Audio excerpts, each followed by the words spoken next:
tobankan qodob noloshaada wax badan bay ka bedeli doonaan. Haddaba qodobka ugu dambeeya ayaa ugu muhiimsan marka isku day inaad tobanka daawato. Qodobka koowaad ugu muhiimsan waxa weeye mar kasta waqtigaaga ha kaaga qiimo badnaado wax walba oo kale. Adigoo dhan dunida waxaa joogtaa waqti yar oo kooban, maalinta oo dhan 24 saacadood. Marka isku day waqtigaas sida ugu fiican uga faa'iidaysato oo aad ilaaliso oo aad mar walba ka dhigto mid ku maamulan oo wax kasta oo qabanaysa adiga ka soo go'an. Qodobka kale isaga muhiimka waxa weeye mar kasta waxaa xusuusnaataa qofka aad tahay wixii ka timid caadooyinkaaga iyo dhaqankaaga. Haddii caadooyin xun aad leedahay iyo dhaqan xun, adiguna waxaad tahay qof xun. Haddii caadooyinka ay wanaagsan yihiin oo dhaqan wanaagsan aad leedahay, waxaad tahay qof wanaagsan. Marka mar walba isku day caadooyin wanaagsan oo cusub inaad yeelato. Caadooyinka xun ee aad leedahay inaad si tartiib meesha uga saarto si aad u noqoto qof dhaqankiisa iyo caadooyinkiisaba wanaagsan yihiin. qodobka saddexaad ee muhiimka waxa weeye mar walba ku dadaal in dadka aad si fiican u dhageysato. Mar walba hadalkaaga inuu yaraado, dhageysigaaga uu bato oo dadka aad dhageysato laba laab inta hadlaysid amaba ka badan. Hadalkaaga markastuu yaraado waa mar walba waxyaabo badan oo qaldan oo ku hadleed meesha ka baxaan oo aad noqoto qof hadalkiisu yahay hadal la qiimeynayo. Dadka markastoo aad dhageysatana waa markastoo aad fahamto oo laga yaabo qofka waxyaabo badan oo muhiim inuu kuu sheego. soo mar walba dhageysigaaga uu bato, mar walba fahamkaaga uu badanayo oo marka waxyaabo badan oo markii hore aan fahmi lahayn aad fahamto.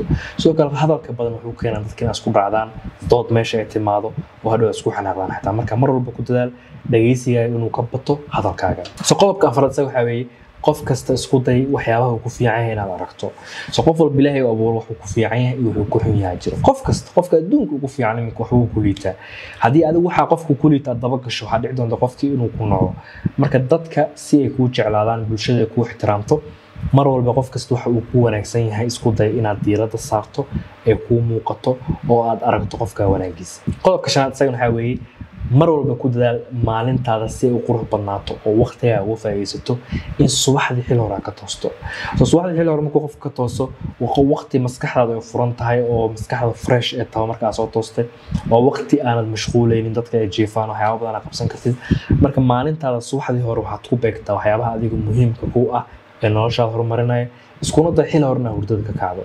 hal saac habeenkii aad xilli hore seexataa waxay keeni kartaa hal saac subaxii xilli hore ka soo kacdo.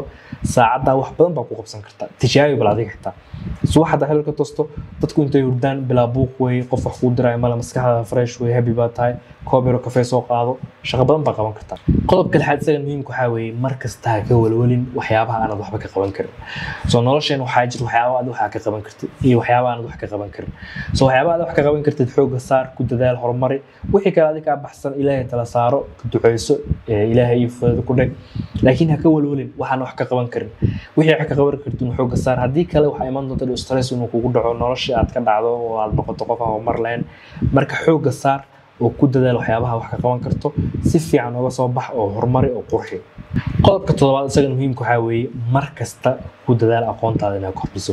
haddii noqoto inaad course qaadato, inaad book akhriso, inaad podcast dhageysato, inaad article ama blog akhrisato. mar walba maskaxdaada mar kasta waxa la yiraahdaa room for improvement. ma jiro qof adduunka 100% la dhigi karo aqoonta adduunka taalo dhan uu dhameeyay. marka isku day mar walba in maskaxdaada aad tababarto. shalay aqoonta aad in maanta ay ka duwanaato aqoon cusub maanta soo kordhisa. maskaxdeena mar walba challenges kale uu kordhiyo, wax akhris kala badiyo mar kasta horumar sii sameynayso. marka qorshaha kugu jirta daily waqti aad wax akhriso, wax barato, wax dhageysato oo aad ka dhigto waxyaabo waliba horumar ku leh adiga oo aqoon ay kaaga soo kordhiso. qodobka sideed isaga muhiimka waxa weeye mar kasta ku dadaal inaad iska ilaaliso dadka inaad barbar dhigto. okay adigu hatta qof Ilaahay uu abuuray awoodo ku gaara leedahay waxyaabo ku fiican taa jiro. qofka kale horumarka gaaraas barbar dhigin. sababta qofka kale markaas barbar dhigto waxa dhici doonto number 1 qofka horta in aad niyad kala kulanto. waa tiraan wixii horumar buu sameeyay, aniga saan baan ahay, maxaan u ahay, niyad weyn ku dhaco. sidoo kale qofka inaad xaasidnimo qalbiga u geliso oo aad ka xumaato qofka horumarkiisa. marka haas barbar dhigin dadka kale. awood adiga ku gaar Ilaahay ku siiyay. isku day waxyaabaha aad ku fiican tahay. qof kasta wuxuu ku wanaagsan yahay. qofka waxa uu ku xun yahay asaga wuxuu ku fiican yahay, waxa ku fiican tahay waxa ku xuntaa. marka waxyaabaha ku fiican tahay xooga saar si qofkaas marka ugu horumarto ama labadiina horumar u gaartaan. laakiin weliga dadkaas barbar dhigin oo isku day adigu wanaagaaga waxaa ku fiican tahay inaad xooga saarto ka shaqeyso. qodobka sagaalaad isna muhiimka waxa weeye mar walba waxaad isku daydaa inaad diiradda saarto progresska. progresska waxyaabaha marka ku socdo isku day inaad mar walba eegto. ha eegin waxyaabaha goalskaaga iyo outcome-ka aad rajeynayso. haddii aan yara fududeeyto waxaan ka wadaa salaamika waxaad baranaysaa cilmi cusub ka soo qaad ama waxaad doonaysaa inaad noqoto programmer. so programming markaa baranaysid luqad baa baranaysaa programming ha eegin programmer markaa noqotid inaad Google ku qortid qofka programmingka lacag intee lag buu sameeyaa sidoo programmingka loo sameeyaa programmo waaweyn si loo sameeyo Google si u shaqeysaa oo kale waxa gaari doontaa ka fikirin laakiin waxa egtaa progress-kaaga halka wax ku marayaan xoog saar maanta waxa baratay maanta xagaas waxay marayaan biraakaas marka dambe waxa gaari doontaa oo developer noqdayna progress-kii marka uu socdo ku gaadho laakiin haddii mar walba outcome-ku ku muuqdo oo progress-kaana deegin waxa dhici doonta wixii ka nii jabto astrani waxa maba gaaray iga dhaaf oo iska dayso marka maalin walba waxa qabanaysid progress-ka ku socdo xoog saar ayaga ku muuqdaan qodobka tobanaad ee ugu dambeeya ugu muhiimsan ee xagga dambe aan keenay haddii aad soo gaarto qodobkan aad baan kugu mahadcelinayaa waxaan ka codsanaa video laagana noo saarto dad baan u gaaro qodobkan waxa weeye mar walba inaad ku dadaasho in aad wanaajiso xiriirka adiga iyo Ilaahay mar walba isku day salaada inaad dukato xaalad walba ku jirto si kasta u xun tahay isku day salaada inaad dukato Ilaahay mar walba baraday inuu ku wanaajiyo inuu qalbigaaga jilciyo laakiin marnaba ha ka tagin salaada marka muuqaalka intaas ku eegay ay muuqaal ka faa'iiday muuqaalka laga noo saaray laabin aad baan salaamay assalaamu calaykum waraxmatullaahi wabarakaatuh